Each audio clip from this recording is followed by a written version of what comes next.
FA Cup third round day. If you're English, and particularly if you're an older fan like me, you know what FA Cup third round day is like. I've been reminded this week, videos on social media, of City losing at Halifax at the Shea way back when. I was there. I remember it very, very painfully. These days, if you're a global fan particularly, the FA Cup might not seem as important, but it is a big domestic trophy, and obviously City playing Chelsea for the second week or second game in succession, and with a very different looking team as well, so it's a very hard one really to predict. So let's find out what people are thinking and who I bump into. You never know who you're going to bump into, do you? Well, it's at the moment, today's game, I'll be honest, right now I'm in that place where God knows what can happen, do you know what I mean? Sort of, I'm hoping that Phil's going to get his game back. I think that's the main thing. But and maybe Jack gets a couple today as well, you never know. Back-to-back games against Chelsea, tricky isn't it? Yeah. They're not doing too well though, Chelsea, are they? You know what I mean? So there you go. I think it's going to be tight. You see, when it's a cup tie, especially the FA Cup, current form goes out the window. Anything can happen in a cup tie. I mean, look what happened with Sheffield Wednesday and Newcastle yesterday, you know. And of course, winning, I can speak properly, winning 1-0 at Stamford Bridge is okay, but that's history now. What matters is today, you know. And I think it'll be a good game, it'll be interesting, but like I say, well, hopefully we've got home advantage, but like I say, it's the FA Cup. In the FA Cup, anything can happen, you know. One difference in the FA Cup is that although it'll be applying today, VAR doesn't appear in some of the games, but does here because it's a Premier League ground. And I know some fans are not happy with that. Ruining the game, spoiling the game for the match-going supporters. It's all about TV. And it won't be long before they're having adverts while the game's VAR decisions are being looked at. It's also open to conspiracy theory of mine. I honestly think that football games now can be won in a place 200 miles away, and it's not right for a match-going fan. You can't celebrate a goal. You're waiting until they kick off and then he's cheering. It's not for me. VAR's ruined the game for me, and that's all I've got to say about it. You're still here though, aren't you? I'm still here because it's City. It's City, and that's why I'm still here.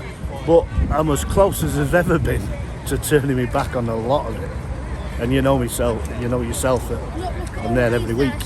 But I can see a time coming where VAR is going to ruin it for a lot of people like myself and yourself. That's all I've got to say, Ian. You don't believe a word I say when you read the papers. This is everybody else.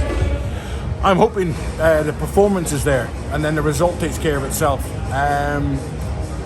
Just a bit more rhythm, a bit more intensity, a bit more pace. I just thought we'd been off it, you know, for the last 2 or 3 games. I thought the Liverpool game was good. Next couple of games, I just thought the rhythm wasn't there, the intensity wasn't there. So if we start right and we're at it, and you start to see that energy when we play, when 1-1 against Everton, as soon as that something turned and clicked in the team, and that click is not there from the start at the moment. And I hope to see that, and I think that the result will take care of itself if that fluidity is there. The defending's impressive at the moment, isn't it? Yeah, it is. I mean, listen, whatever we play, the opposition don't get many opportunities. Everton got one opportunity and scored from it.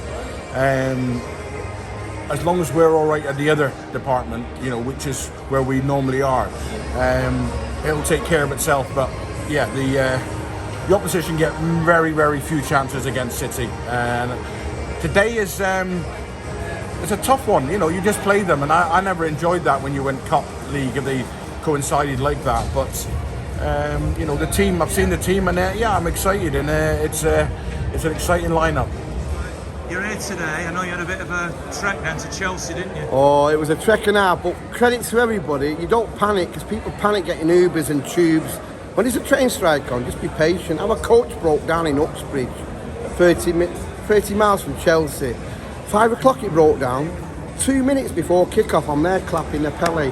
we got there. The moral of the story is we got there. Over land and sea, as a City fan, you'll get there. Be patient. You got these young uns Ubering it down to Heathrow, getting trains on the underground. I'm thinking, I'm going to sit here, even if I miss 10 minutes. But praise the Lord, we got there. What happened afterwards then? Because you had no coach to get We had to wave. Bonus again, we got to wave to the team. Our team was leaving. The young uns, the two young uns you just missed, they saw Pep waved back to him because Pep was in the second coach. And we just had a great laugh. All Chelsea could sing to us was when you win a European Cup. I didn't even know the song. I went, yeah, Champions of England. They're going on about, where's the European Cup? We don't want European Cup. It'll come with time, just like we had to wait. Honestly, it was a great experience. People go on about travelling away with City. I must be jinxed because my plane flight 12 from Porto was cancelled. So anyone who travels with me, just do your checks please, because whenever I get on a bus, you're either going to break down on a plane, but what? You come back like this. We brought 3 points home, hard 3 points. Got here, don't need a replay today, we need to finish them today. Get the job done, 3-1 City, happy days. Yeah, it's going to be a big game. Man City are, of course, the favourites, but Chelsea will put up a fight. A lot of young players, I think, will play for Chelsea, but I think City's experience will prove decisive. I've just spoken to Andy Morrison, another former City defender like you. What do you think of the current City defence? Oh, they're very strong. And it's actually some of the players who you didn't expect to be strong who has actually been the strongest this season. Nathan Ake, who they tried to sell in the summer, not tried to sell, but he was maybe on his way to Chelsea. Has been maybe the best defender this season, so it's been quite surprising, and he's been very good because he can play either on the left and centrally, so he gives a lot of flexibility for Man City. So, and then the young guy Rico, he's done fantastic. I didn't know much about him before this season, but he's a fighter. He's a really good player. You expect City to win today? Yeah, I think they'll win comfortably. So we're approaching kick-off time now, and the draw for the fourth round is just about to be made. So City will know who they've got before they even play Chelsea today. Tell me what I'm getting for Christmas then, you know.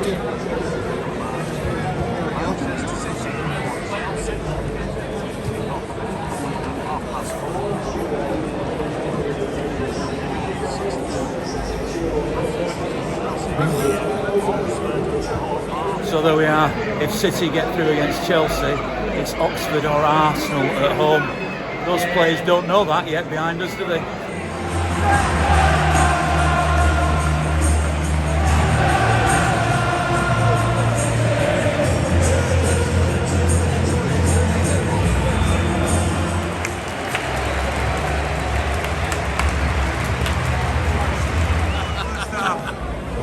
I think we dominated.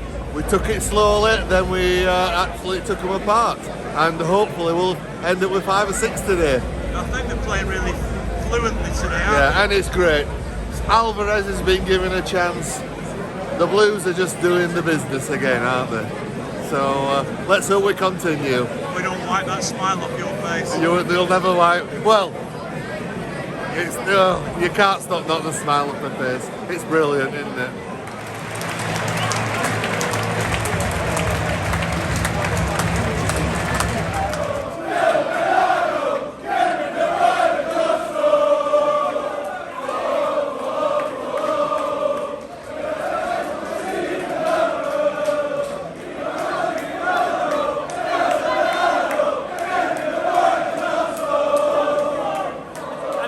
To win today, I thought law of averages.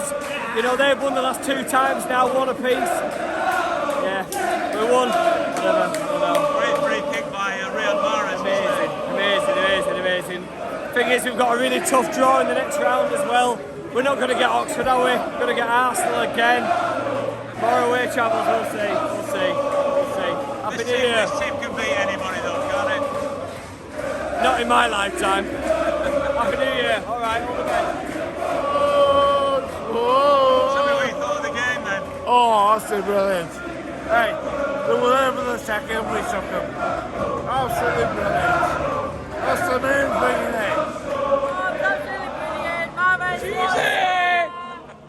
Mahrez, Mahrez done best play of this match. I mean, he was stunning. The free kick was Oh amazing. yeah, best free kick I thought the work rate he put in as well was terrific. Yeah, brilliant game. On to the next one. Are you worried it's Arsenal potentially next? Since it has been whoever's put there, don't we? Yeah, but let's just see what he brings. Superb actually. Scratch team, but still managed to bomb up at 4-0, basically. What did you think of it? Well, I thought City played brilliantly as a team. Yes, that's true.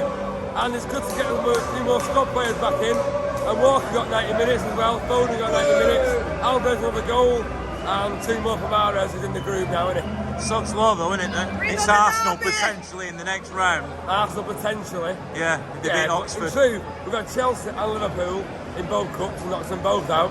So Arsenal, I think we can put a marker down for the Premier League as well at the same time. Is that good enough, Ian? Dare I say it, we didn't look like we were trying to look for someone in the middle constantly. We looked like we were flowing as a team, like we have done as the last few seasons, as you said. In those moments, we had moments where we were just we weren't trying to constantly pass it and find Haaland. I'm not saying that Haaland makes us worse, because he definitely doesn't, and there are goals and there are times we need him, but games like today, that just shows that we're not necessarily a better team all the time with or without him. Foden, I've got to say, I've had a lot of criticism of Foden since the Champions League final, but he was so good today, and it confused him so much because he was playing in the middle. He was playing De Bruyne's role, I think, and he's just not a winger. So when he's in the middle, he's just so much better. Oh, this is a great game. City played really well. Should have been more. So, anybody stand out for you? Mahrez, I think he was man of the match by a mile. So yeah, it's really good. He's had a bit of stick, Riyad Mahrez, by some sections of the crowd. You think he sort of silenced them today? I think so, yeah. I think he was a standout player today. Yeah, I think he's really good. I thought it was really good. I thought they were all over him for all the game really. Chelsea didn't have a shot on target, I think, did they? I don't think they did, no. So yeah, it was really good. Press was good. Like that, they seem a bit irresistible, really, don't they? Yeah, they press so high up the pitch, it's just don't have a chance, do they, the opposition? So yeah, it was really good. I think it was a brilliant game. I think Man City played nearly faultless actually, as they didn't give Chelsea any chances away, and they were quite effective in the other end. And in the second half, it was just completely plain sailing, just keeping the ball and making sure that they didn't get any injuries and save some energy for the important games coming up. I know you're from Denmark and Haaland's from Norway, yeah. But you're both Scandinavians, and I just had a fan saying that in some ways, without Haaland, City looked stronger today because it was more about team play. What do you think? No, in some ways I think Haaland has been very good, but in some ways they could have a case that Alvarez is doing a lot of hard work off the ball. He's doing a lot of hard work running the channels and maybe doing a bit more for the other players compared to Haaland, who's waiting in the box and doing some running and it's not so much involved in the game as Alvarez. So they could have a case, but I think in the big games they will need Haaland's finishing. Those final comments by former City player Mikel Bischoff are food for thought, and perhaps the discussion of the audio podcast that I'll be recording after this game with special guest Jim Whitley and two City fans. If you've never discovered that, have a look on your favourite podcast platform. It's on SoundCloud and I tweet out the link, but there's an audio podcast once a week. But as far as this video vlog is concerned, thanks as ever to Eamar Development UK, to Timpson and RRG Group for their support. And thanks to you if you contributed. Oh, thanks very much for watching, really appreciate it. I'll be down at Southampton, of course, on Wednesday for the quarter-final of the Carabao Cup. So listen out for the audio podcast. Have a great week, and isn't it great to be a Blue? City really did well there against Chelsea, didn't they? I thought that was stunning. See you next time.